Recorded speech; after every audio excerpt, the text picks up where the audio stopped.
Thanks for joining me for the case of the cracked canine.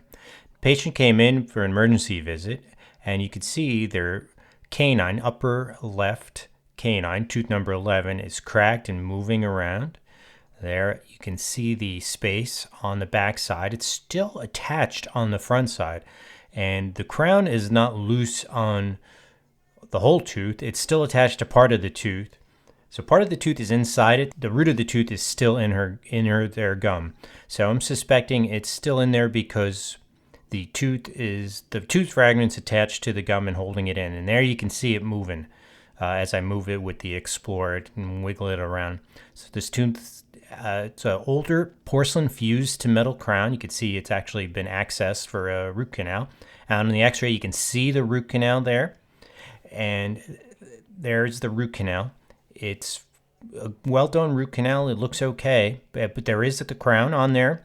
I think what caused the issue, though, is this silver filling. She had a cavity under there, was patched, and that just made that part of the tooth very weak, and she bit down on something with it and broke it. So now she's all numbed up, and I'm just going to take my spoon excavator and just try to remove the crown from the rest of the tooth. So I'm just separating the gum from that fragment of tooth, and there you can see it's actually a decent sized piece of tooth still attached, and then the rest of the core is inside. It's pretty much snapped off at the gum line, pretty far under the gum line, pretty far under the gums. Just making sure the rest of the tooth's numb. So what do we do in this type of situation? So we gave her the options of extracting it. Another option was maybe doing a new core and a new crown with some gum surgery. She decided to pull it. So my first instrument I use is the spade proximator made by Carl Schumacher. It's very pointy and sharp, and you just use this to get the point in between the root and the gum.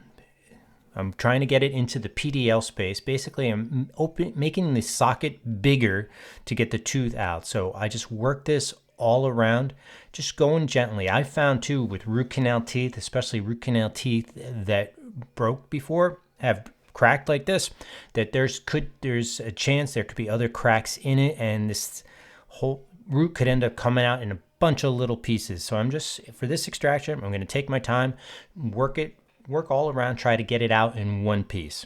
In worst case, if I have to, I can open a flap, remove some bone, drill away some bone to be able to dig out the pieces if it starts breaking down on me. But let's try to keep it less traumatic if possible. So I'm going to just using that spade proximator. And so as you notice, the handle is pretty thin. You can't actually put a lot of you can rotate it a little bit to get it down into that PDL space, or you just wiggle it back and forth. It's not really meant to be twisted.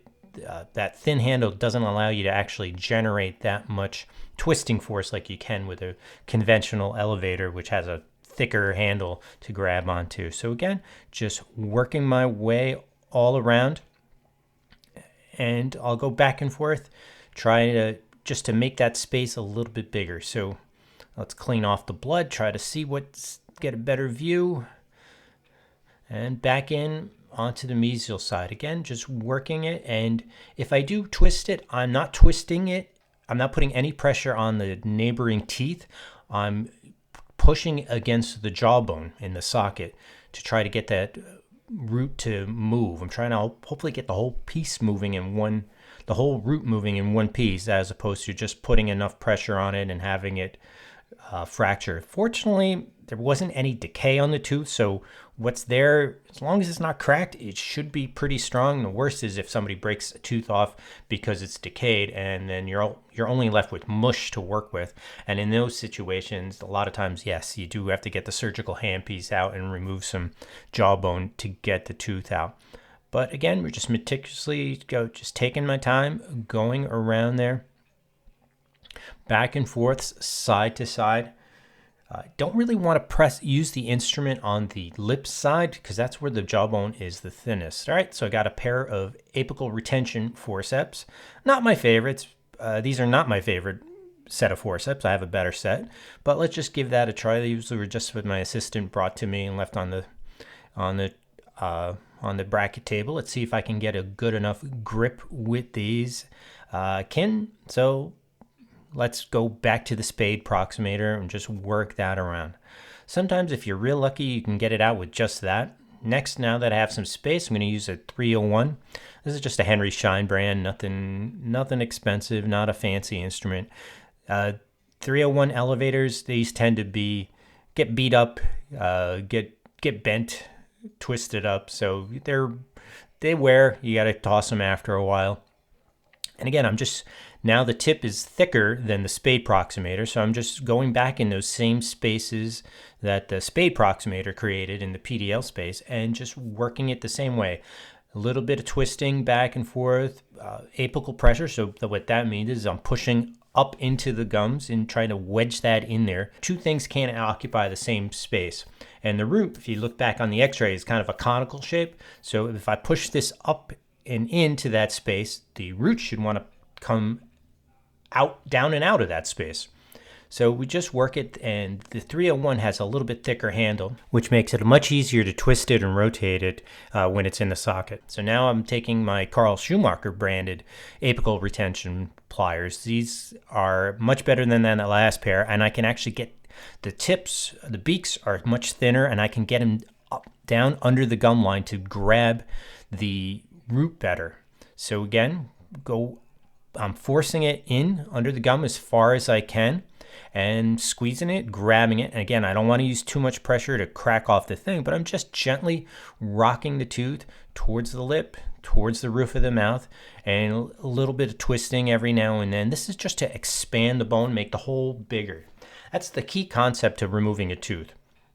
You have to make the tooth smaller, which works great for molars, but for single rooted teeth, you got to make the hole bigger. So back to the spade proximator. I love that's my tool. That's the tool I use the most for extractions. I know Dr. Tommy Murph isn't a big fan, and I actually bought this one off of him because he had it and he didn't like it. So spade proximator, back to the 301, and I'm just going to go back and forth, make space, move it, and I think if you look close, I got the roots moving a little bit. There you go. You can see it moving around, and you can only, as I mentioned, the spade proximator is kind of a delicate tool. You can't put a ton of pressure on it. You risk bending it or snapping the point off. I have done that in the past. So you just kind of finesse it all around to get the root to start moving around. Once you get it moving around, then you just keep working at it until you get it moving even more. Now I've moved on to the instrument called a Luxator. It's basically a thinner elevator, so the tip is thinner than that 301, but it's got a fatter handle, so it's kind of a cross. It's like an in-between instrument between the spade proximator and the 301 elevator. And again, I'm just working it in between in those same places, trying to get that tooth to come out. You can see that root's really moving around and wiggling now. It so wants to. I so want to be able to just pop it out with this. Sometimes you can, and that's always kind of a satisfying situation when you can just remove it with an elevator or a proximator or a Luxator. Sometimes you can't. It all depends on the tooth. Every tooth is different. Now, I'm not in a race, too, when I'm trying to pull this tooth out. Again, like I said, I'm trying to avoid having to do any surgery. Let's just try to remove it with some hand instruments. But we're getting it moved. We're moving it. It's wiggling. So I believe we're in the home stretch. There we go. You can really see it moving. And I'm keeping my fingers on the bone on each side just to make sure gives me some feedback so I can sense how much pressure I'm using. Back to the Carl Schumacher apical retention forceps. Make sure they're down on there. Grab it nice and tight. And again, back and forth, cheek side, roof of the mouth side, a little bit of wiggling. Keeping some pressure, pushing down, squeezing to make sure it doesn't slip off the root. But again, you got to be careful, not too much. I don't want to snap off the bit that I'm grabbing, and then I got to dig. And let's just reposition those, and hopefully it'll come out soon. just got to wiggle it and wiggle it and wiggle it. And the patient, key to extractions too is make sure the patient is nice and numb. So they'll feel pressure, they'll feel pushing, but they shouldn't be feeling any pain during the extraction process. Here it comes, it's wiggling, and there we got it. And we got it all in one piece. Had a little bit of a hook on the end, and I think that's why it wasn't coming out. Have the patient bite down on some gauze, get the bleeding to stop before she leaves. Okay, let's take a closer look, and as you can see, she had a partial denture and that attached to that tooth. So she's actually missing quite a few back teeth, and that's most likely why that tooth broke. Partial dentures, once you're missing too many teeth, the remaining teeth end up doing so much of the work to hold the partial in that they tend to fail catastrophically like this. All right, so thank you guys so much for joining me for another video. Any questions or comments, please leave them below. I try to answer all as many comments as I can. Thank you guys so much for watching. Please hit the thumbs up button, like and subscribe. See you next time.